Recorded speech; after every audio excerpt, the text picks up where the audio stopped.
Every season of Survivor is a story. There are main characters, sidekicks, comic reliefs, and villains. A good season of Survivor tells a compelling story. It will grip you and have you rooting for someone and against someone else. You will want to watch episode after episode to see what happens next until it all finishes with a hopefully satisfying conclusion. Each story that we look at together will go through one character's journey from beginning to end, from the time that they are introduced until they inevitably get their torch snuffed or win the game. We will look at every character moment and strategic move to determine whether they were a hero or a villain and whether they were a good or bad strategist. And with that, welcome to Once Upon an Island.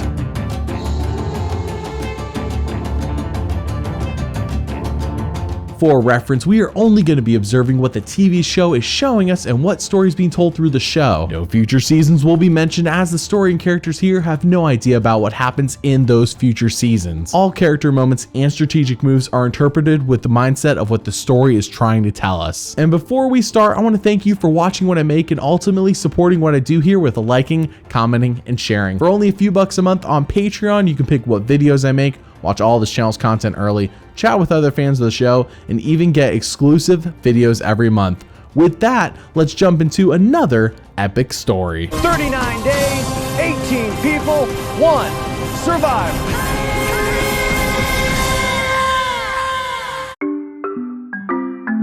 Rafe Judkins, a 22-year-old wilderness guide from Pittsburgh, Pennsylvania, was a castaway on Survivor's 11th season, Survivor Guatemala. By the time he finished playing, he joined the elite ranks of players who make it to the very end, but blow winning the entire thing on a moral mistake. So what happened? Let's find out. Survivor Guatemala begins in the Maya ruins in a fairly quick fashion by introducing us to the 16 castaways separated onto their two respective tribes, Yasha and Nakum. Jeff then talks to the new castaways before saying, "I bet y'all didn't see this coming, but we have a surprise in store for you.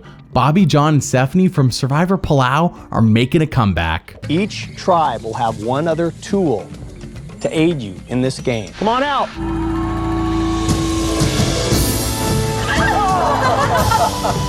Stephanie is a member.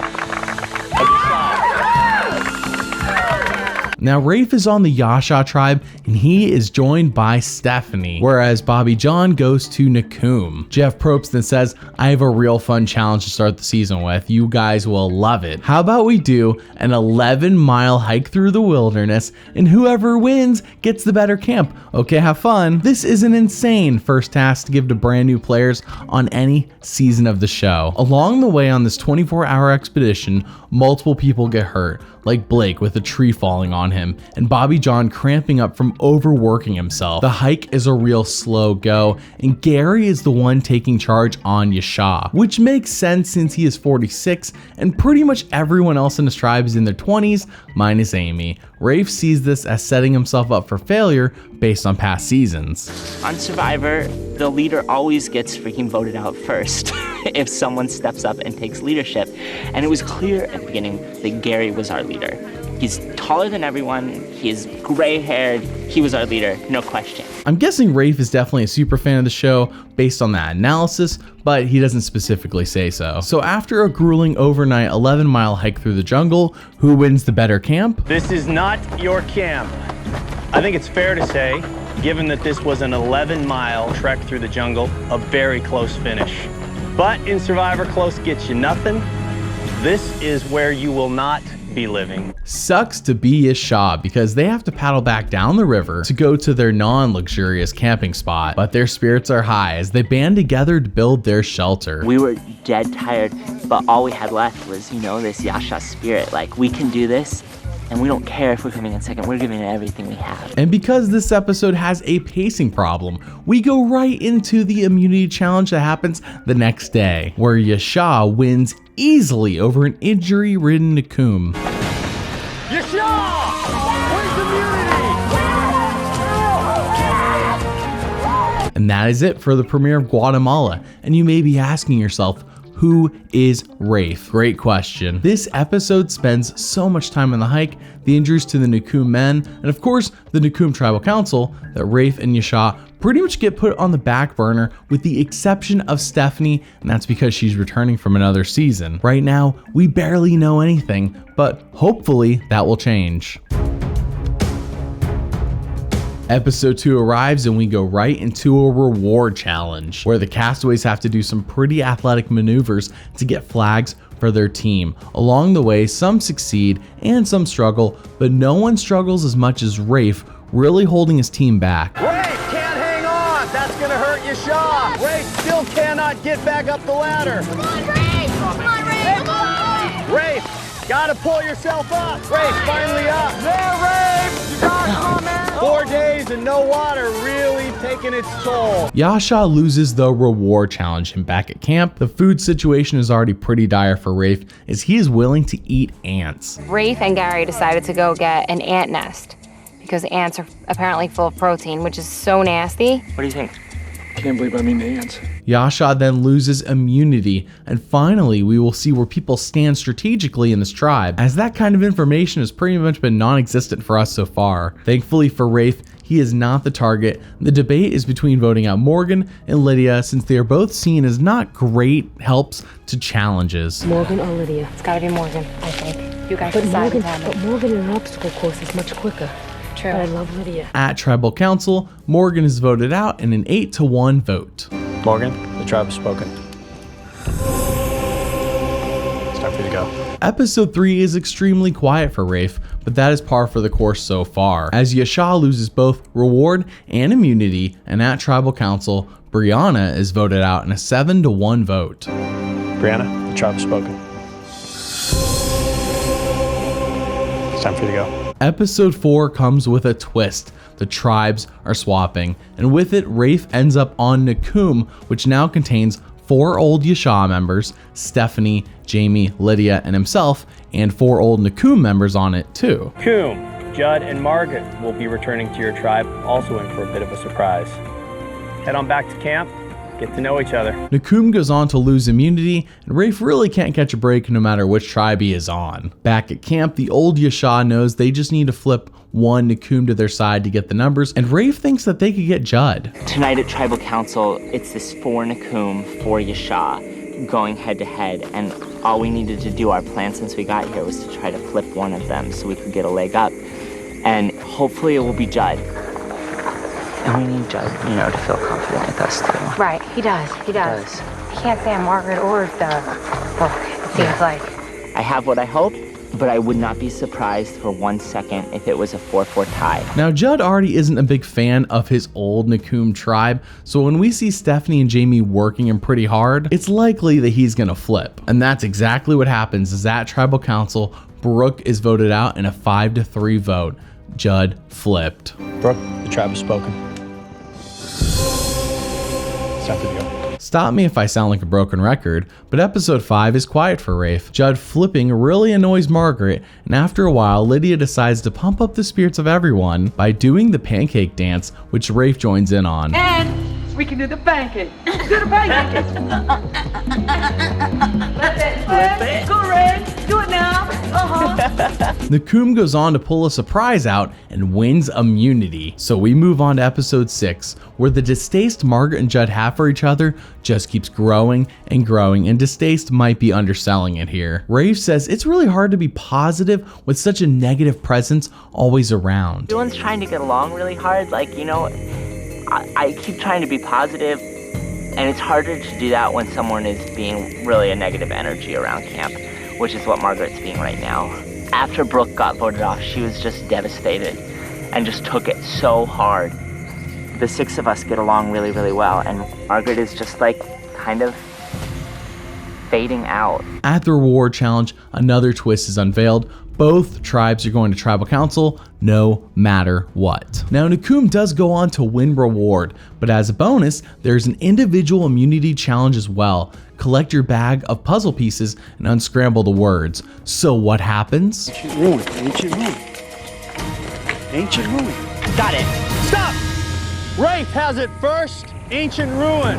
Rafe wins immunity. Today was an amazing day. today we won the barbecue, and then we had individual immunity, and I won the first individual immunity, which is awesome. Now, Judd tries to play this off like he messed up by telling Rafe, but it was clearly a move to make sure Margaret didn't get the necklace. At Tribal Council, it's a hot mess between Judd and Margaret. I do detail this pretty well in my Judd story video, since this is possibly one of the best Tribal Councils ever, but at one point, Margaret claims that Judd doesn't listen to others, so Judd goes out to prove her wrong. Judd doesn't listen to anybody. Judd only listens to Judd. Well, let's ask the other team if Judd listens to anybody. Okay, Rafe, do I listen to everybody? I honestly think Rafe, that... have an opinion. Just say yes or no. I'm saying my opinion right now, you guys. Just calm down. Stephanie. And in a 6-1 vote, Margaret is voted out. Margaret, the tribe has spoken. It's time for you to go. Since Rafe won individual immunity, he gets to sit in on the other tribe's tribal council and give one of them individual immunity. This is basically a big nothing burger, as he just gives the immunity to Gary, who he knew wasn't going anywhere. Episode 7 sees us actually learning something about Rafe and how he integrates himself into his tribe. Wow, actual character content. As it turns out, he smartly has turned a bunch of leaves around camp into playing cards. We'll play Uno. Okay. I always try to do like different things around camp that'll help us have fun and pass time. King is reverse, queen is skip. We picked all these little leaves from the tree and then painted 4 different suits and all the cards. So we made a deck of 52 cards with even 2 jokers. Next occurs something that has never happened before, and I don't think will ever happen again in Survivor history. Danny, who is on the other tribe, is celebrating her birthday by inviting Nakum over to their pool that they won on reward. While some of Nakum don't like this and really grumble about it, Rafe is very thankful. Happy birthday. Oh, happy birthday, thank you. How old are you? This is all for us? Oh, thank you guys so much. Thanks for having me. Thank you so much for the chocolate, you guys. At the immunity challenge, it all comes down to the puzzle at the end, which is Rafe and Stephanie in the hero spot of having to solve it. So, what happens? The coup may have figured it out. And they have. The coup wins immunity. Yeah! Episode 8 begins, and a surprise enters Nakum's camp. We have some new buffs for you. Hey! Oh my God. Merge, baby, merge. It's time for the merge. Basically, tribal lines are real based on the post swap. So that means Rafe and the old Nakum hold a 6-4 advantage over the old Yasha. It's a great strategic spot for him to be in. However, the old Yasha do not feel welcomed at all and instead feel like slaves, and it's only day 1 of the merge. Nakum, like when we came over, I didn't think they were that warm and friendly.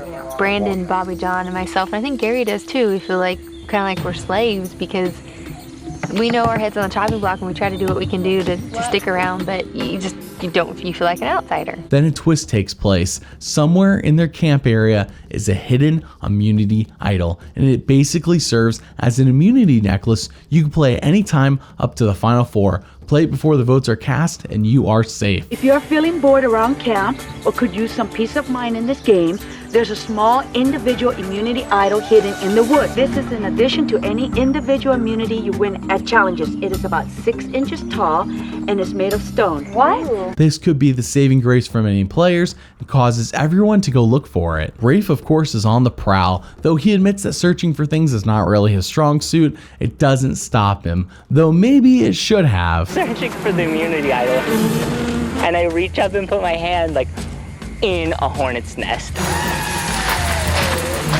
I just got attacked by hornets. As far as we know, no one has found the idol yet. And we see the larger Nakum alliance sitting around and talking smack about the smaller Yasha alliance, which seems to help bond them together. Rafe doesn't like this at all and tells us this, but he doesn't say a word to the group, making himself a part of the problem. I kind of had this like really sad realization.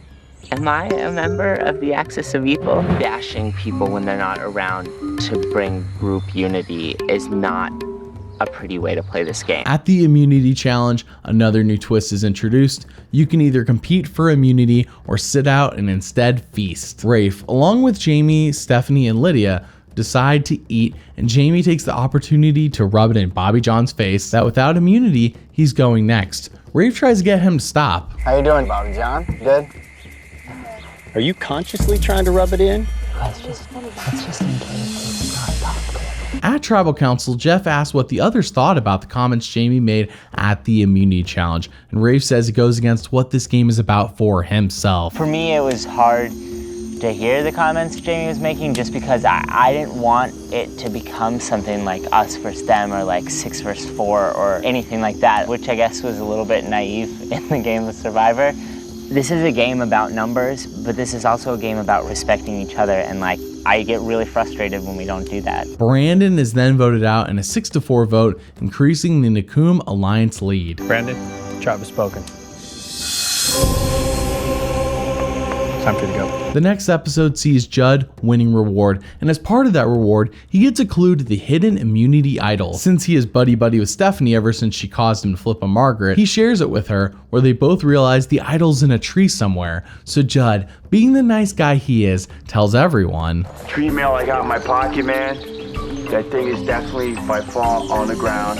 It is totally on the ground. Jamie has finally crossed over into paranoid crazy. He is constantly worried that his alliance will turn on him and even tries to make a Final Four deal with Rafe, but Rafe does not feel comfortable with making a deal with Jamie at all. Don't for me.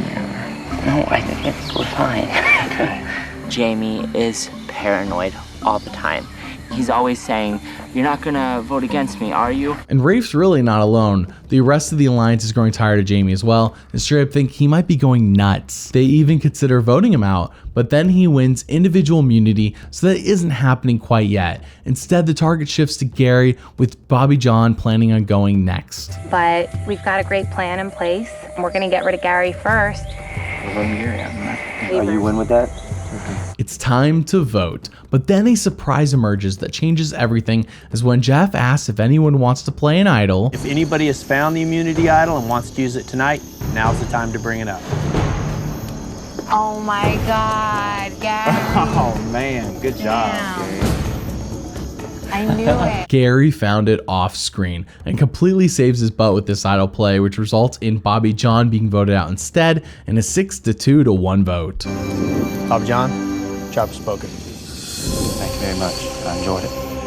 Hang in there. Good luck. Episode 10 begins, and Jamie's paranoia grows as he now tries to crack a Final 3 deal with Rafe, when Rafe never even agreed to the Final 4 deal from the last episode. When Rafe doesn't agree again, Jamie's like, "Come on, man, at least promise me Final 6. You'll trust me, it'd be me, you, and Judd in the Final 3. Can you swear like we'll go to the Final 3 together? Because I'll give you my word, and I know I can pull it. I don't know, like I don't feel good about giving you my word as a man if I'm not like 100% on it. Yeah, do you know what I mean? Here, I'll make it easy swear for you. Do you want to just swear to top 6 right now? I already have. Okay, I well, already told you I'm so yesterday. scared that you change your mind though, Rafe. At the immunity challenge, Rafe wins his second on the season. Rafe wins immunity. Thanks, guys. Back at camp, we see Jamie and Judd talking, and their perception of Rafe is that he's Stephanie's little sidekick, her little lapdog, who does whatever she wants, which is interesting because we haven't really seen any alliance between Rafe and Stephanie so far. Not gonna freak out, Pop. Rafe, Stephanie's lapdog, they had them in there, you know? Oh, yeah. But then we see Jamie play Mancala with Rafe, which is just code for Jamie wants to talk about the game, and I guess it is good Jamie feels so close to Rafe, but it's driving Rafe up the wall. So you're sticking to the 6, right? Are you gonna stick with the 6? You should stick with the 6, right? I'm just worried that everyone's not gonna stick with the 6. I'm like, Jamie, I'm sticking with the 6. Like, if you ask me again, I'm gonna die. I'm gonna throw these pieces of corn at you. You're driving me insane. Rafe has finally had enough, so he talks to Stephanie and Lydia about switching the vote from Gary to Jamie, and they seem to be on board with this. I'm in on that, but Gary is a smooth operator. I think we should do it. Okay, that's what my heart says too. At Tribal Council, Jamie is blindsided in a 6-2 vote. Judd was the only player left in the dark on this vote. Jamie, tribe has spoken. Blindsided. Nice! Now that's how you vote somebody out. Episode 11 brings with it a reward challenge as Cindy wins, and she chooses Rafe, of all people, to go with her. I'll go with Rafe. Rafe is going. Cindy and Rafe heading off to a great reward. I had no idea they were that close, but good for him. While on the reward, Rafe says something that seems kind of creepy until viewed through the lens that Cindy, of course, isn't his type, and he is referencing one of his communication languages. We went into the waterfall together.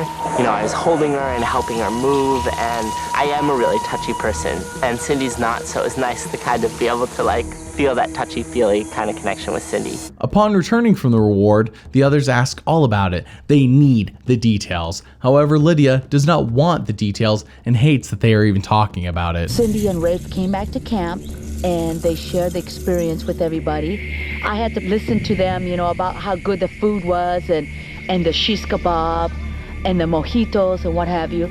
I felt insulted. We then learn that maybe Lydia hated hearing about it because she feels on the outs. It seems to be that Rafe, Judd, Stephanie, and Cindy are the core alliance, with Gary, Danny, and now Lydia being on the outs. There's definitely a foursome that seems to feel they have the most power. I would rather be in the power class right now, but I'm not. Stephanie's gonna run in the show right now. At the immunity challenge, Rafe's prowess continues as he wins his third individual immunity challenge on the season. Rafe back with his 7th flag. Once again, Rafe wins immunity. Once again, you are safe at Tribal Council tonight. Back at camp, Rafe tells us that wow, considering how he sees himself and the representation of people like him growing up, he is surprised to see himself winning so much. The third time I won individual immunity. Who would see this little gay Mormon and think that he was gonna win most of the immunity challenges? It feels really good because growing up I never saw someone who looked and acted gay and was also athletic and had confidence in themselves and could do well in competitions like this. Before Tribal Council, we learn a bit about where Rafe's head is at strategically, as he says he likes Danny, trusts Stephanie a lot, but there is someone he doesn't trust at all in this game. I don't know always like that. That's right. Oh, no, I totally agree. I trust Steph a lot, but not like 100%. Yeah, I mean, pretty strong trustworthy. I don't really trust. At Tribal Council, Gary is voted out in a 6-1 vote. Gary, tribe spoken. Time to go. Episode 12 begins, and the removal of the old Deshaw is nearly complete. Once Danny is voted out, then it is smooth sailing for the final 5. However, first we must go to the Survivor auction, where Rafe and Danny are hungry, so they pool money to win a nice steak sandwich together. $180 for this.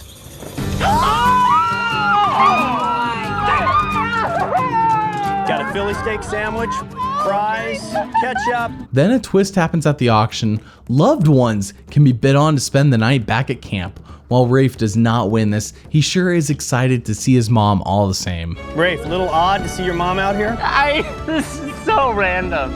I can't believe she's standing in front of the Mayan temple. Judd, Stephanie, and Cindy all get their loved ones' visits back at camp, so Danny, Rafe, and Lydia are forced to live the night at the old Yasha camp in the meantime. This is where Danny and Rafe have a one-on-one conversation which really sparks something, and she tells him that she trusts him. He says that's great because I feel the same, but since he doesn't trust Judd, they then devise a plan to catch Judd in a lie so that Stephanie will break away from her close bond with Judd and vote against him. The only person I really feel like I can trust now is Rafe. I think he knows that I'm important to have around for him because that alliance is going to start wanting to vote somebody out, and they have to see Rafe as a threat. We just need to catch Judd in some kind of lie so that we can show Steph that that's, because right now she really, really trusts him. Danny then goes on to win immunity back at camp. Lydia really gets the ball rolling on the catching Judd lying plan. And while Judd never outright lies or commits to anything, Danny overhears,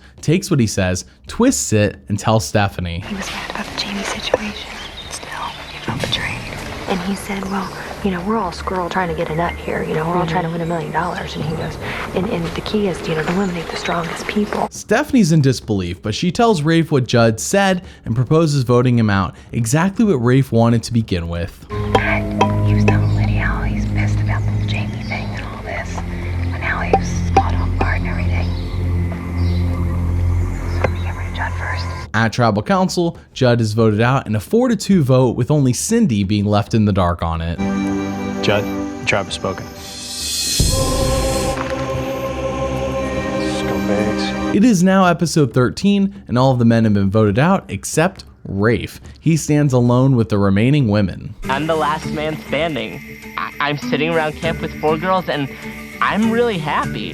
It's like Rafe's angels around camp. This next moment is a small blink and you miss it. But someone starts discussing Backstreet Boys and NSYNC, and Rafe can't help but sing it. Justin Timberlake was Backstreet, right? NSYNC. He's hot. Yeah, he is. My one desire, tell me why. At the reward challenge, everyone is competing for the infamous car, but Jeff warns everyone that, hey, winning this challenge has historically meant you lose the game. Despite this, Cindy still wins, but is then given the opportunity of a lifetime. So, I'm going to give you a chance to get rid of that curse right now, perhaps change your destiny in this game. If you want, you can give up your car, and instead, each of the other 4 will get a Pontiac Torrent. I would love to give everyone a car, but I'm here to beat the odds, and so far I have. That's right, she says no. I will keep it for myself. On its face, this may seem like a bad move for her. She's gonna anger everyone. But then we hear from everyone, and we learn for a fact that Stephanie and Lydia praise Cindy for doing this. Danny says she would have given away the cars, but we don't actually hear from her whether she's mad or not. But Rafe, oh man, Rafe is just so humble and nice, and he has to let everyone know it. He can't believe she made that decision. It's so easy. He would have given everyone the car. Out of everyone though, he's the only one who seems to be upset, and he's only upset because she didn't make the decision that he would have made. But who cares? He didn't win the reward. I could not believe he said I would have gave the other 4 the car. I was like, no way. Seriously, sometimes I just feel like Rafe does try to play the martyr a little bit. Stephanie goes on to win immunity, and back at camp, Danny is talking with Rafe, and he promises her final 3 with Stephanie. Not sure why he wants Danny over Lydia, considering who is on the jury, but Danny takes it one step further and promises him final 2, which is always a good thing. And then promise to is the final 3. Me too. Absolutely, I won't vote for you. If I got to final 3 and I know I wouldn't win against you, I still would take you with me. And I promise you that. If I somehow win immunity out or something happens, I will. Rafe then talks to Stephanie and convinces her that Cindy is a bigger threat at the end of the game over Danny, so they should vote her out now. Stephanie openly acknowledges that this is not a good move for her, but she gives in anyways. Look at the rest of this in the final 2 against Cindy, because she didn't betray any of them. Yeah, but now if I vote off Cindy, it's another vote. I'm not going to get Jamie's, Judd's, or Cindy's. At Tribal Council, Cindy is voted out in a 4-1 vote. Cindy, the tribe has spoken. It's time for you to go.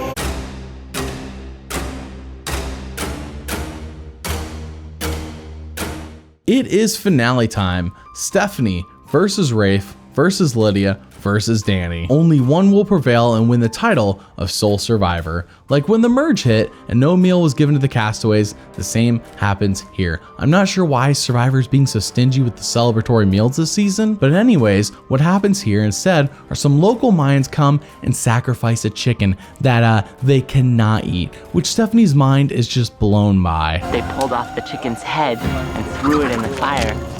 And Steph was like, did they kill it, Rafe?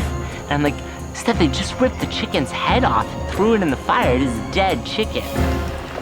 At the Final 4 immunity challenge, it is a doozy, but Rafe pulls it off, getting himself his 4th individual win on the season and solidifying himself as a challenge beast. Okay. Rafe thinks he has it. Rafe has it. Rafe wins immunity. Back at camp, Stephanie says something to Rafe that I thought was pretty obvious, but frankly, I guess it needs to be said anyways at this point. I really want to go to the final 2 with you.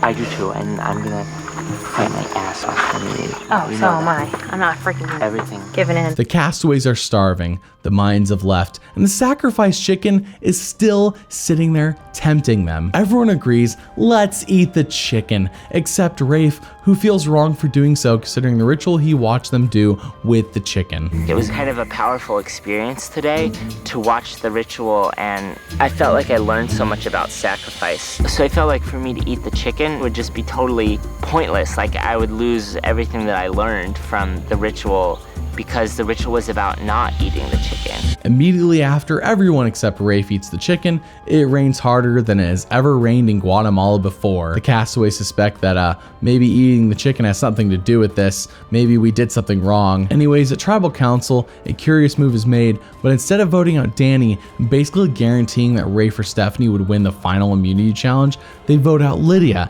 in a 3-1 vote. Lydia, the tribe has spoken.